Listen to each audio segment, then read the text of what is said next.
Hey, what's up everyone? This is Kyle and welcome back again for another vlog. So for today's video guys, i-share ko sa inyo yung part 2 ng journey ko sa pagkakaroon ng veneers. And also I'm gonna share to you kung ano yung napag-usapan namin ni Doctor with regards dun sa mga gagawin and procedures na gagawin nila sa preparation ng aking veneers. So, I'm gonna share to you everything and also I'm gonna share to you kung ano yung na-notice ko dun sa clinic na pinagpapagawan ko ng veneers. If is it positive or negative. So, tapusin nyo tong video na to guys, and this video will make you interesting dun sa part na malalaman ninyo kung paano nagkakaroon ng red flag or green flag ang clinic na pinagpapagawa nyo. So, wag nating patagalin. Let's go! Hello everyone! So, ayun guys, nung the last time na pumunta ako for second time dun sa clinic na pinagpapagawan ko ng veneers, so they conduct a procedure na at first nag-take sila ng mga pictures dun sa ngipin ko para siguro for the before and after. And also, in-x-ray nila yung ngipin ko to check kung okay ba yung mga paglalagyan ng veneers and all. Hindi ko alam kung ano yung chine-check nila kasi I'm not a dental doctor, you know. Pero somehow, for sure, para yun sa ikakabuti at para ma-secure yung pagkakabit ng veneers nila dun sa ngipin ko. So, what they did is grind nila yung teeth ko a bit kasi sabi ni doctor is since gusto ko yung minimal na pag-grind lang ng teeth kasi ayokong masira yung teeth ko guys. As you can see, papakita ko sa inyo. As you can see, nagkaroon na siya ng mas malaking spacing. Pero kung nakikita niyo yung dinta ko, nagbantay-pantay na siya.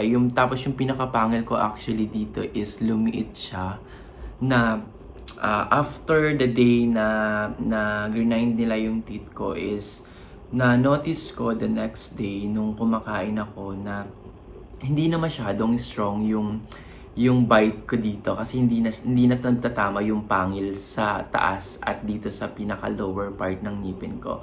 But somehow, sabi naman ni doctor, because I asked it also, sabi nila na pag nakabit yung veneers is babalik din naman yung strength nung teeth ko na yun kasi nga medyo naputol siya dito para makorek yung bite ko. Kasi at the time guys na nagkaroon ako ng braces, as per my doctor na pinagpapagawan ko ng veneers ngayon is hindi daw masyadong na-correct yung bite ko.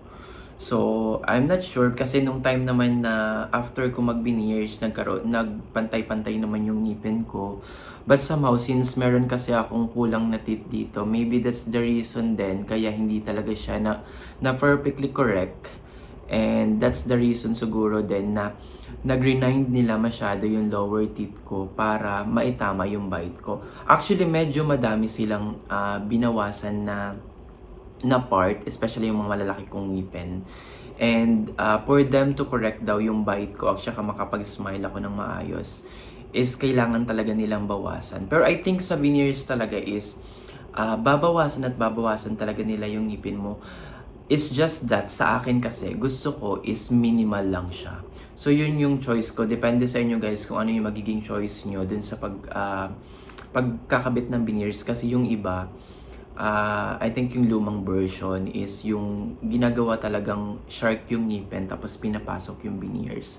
So for me, ang gagawin nila sa akin guys, as per the doctor, is ipapatong lang nila yung bagong version ngayon na ipapatong lang yung teeth dun sa pinaka teeth ko talaga. So i-cover nila, not full. So yung loob niya is the same teeth pa rin yung meron ako. And yung pinakaharap lang is yung bali i-cover nila.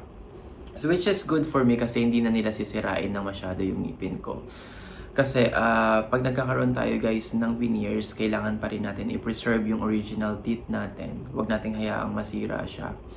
Para matanggal man yung veneers natin, we still have option na ibalik yung original teeth natin. So, yun yung mga procedures na ginawa nila. And also, they did cleaning dun sa ngipin ko. But they told me na pagbalik ko, they will redo it again para i-clean again in preparation dun sa pagkakabit na ng mga cements at saka ng veneers dun sa ngipin ko. Hopefully, mas maging maayos yung maging result nung, and I'm looking forward kasi medyo naggastos na rin naman ako, and hopefully maging maganda yung result ng veneers procedures na piniprepare nila for me. Actually, kakabit na nila by Friday and I'm so excited. Actually, I'm so excited for my new smile.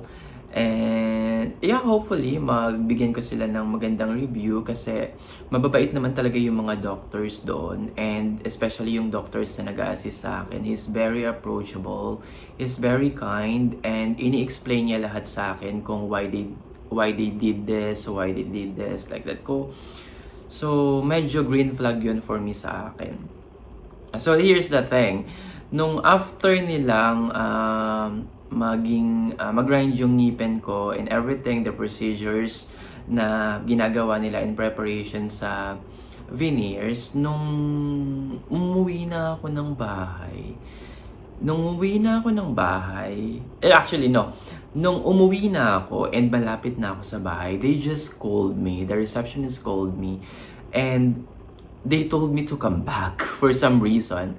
And sabi ko, why? Sabi ko sa kanya, I thought everything is fine and tapos na siya lahat. So, the reason why they called me again and they asked for me to come back, sabi nila they just need a 5 minutes from me na kailangan kong bumalik doon. Eh guys, I'm living in Riga. I'm close to Riga metro stations. And the clinic is like after how many stations? 1, 2, 3. I think it's 5 station yung pupuntahan ko para bumalik ulit doon, which is parang sabi ko, why what happened?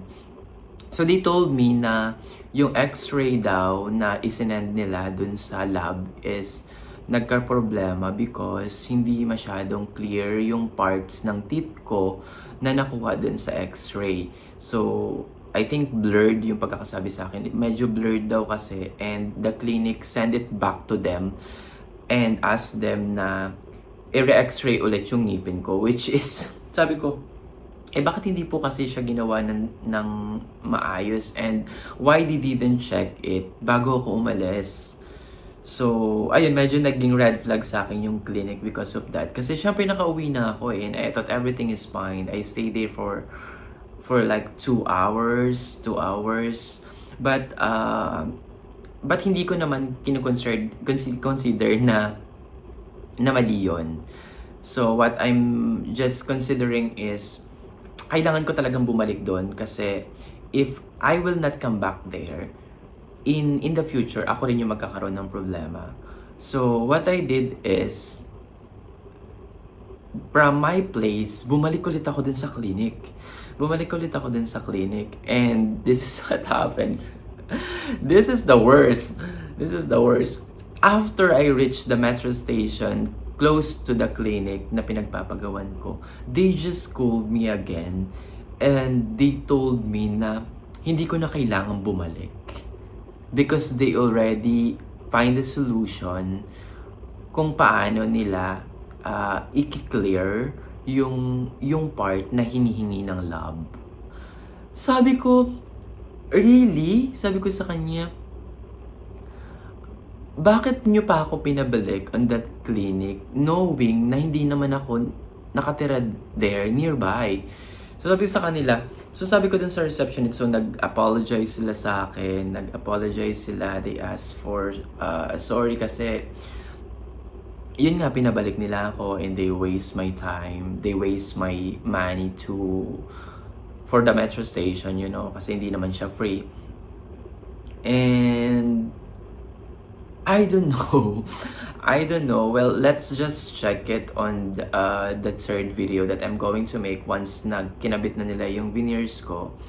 And I will let you know, guys, if I can still recommend this clinic.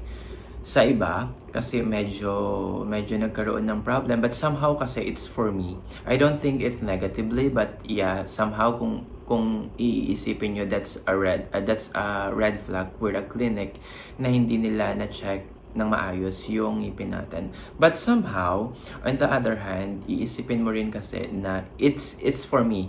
Kailangan ko talaga na i-fix yun for them na maikabit na maayos yung veneers ko and for them to get the satisfactions na kailangan ko talaga at kasi ini-expect ko talaga na maganda yung magiging result nito eh. So, ayun lang naman guys, but somehow everything is good. And by next video, yung last part ng video na to, I'm gonna share to you. And I'm gonna show to you kung ano ba talaga yung naging, nabulol na ako, naging result ng ngipin ko, if it's good, if it's 10 out of 10, and or kung ano yung magiging review ko din sa, I'm gonna share everything to you. Just keep on watching all the videos that I have. And yun guys, pag hindi ka pa nakapag-subscribe sa aking YouTube channel, just click the subscribe button and click the notification bell para updated ka dun sa mga videos pa na i-upload ko. So again, thank you so much guys for supporting my channel and babalikan ko ulit kayo. Yun lang, that's all!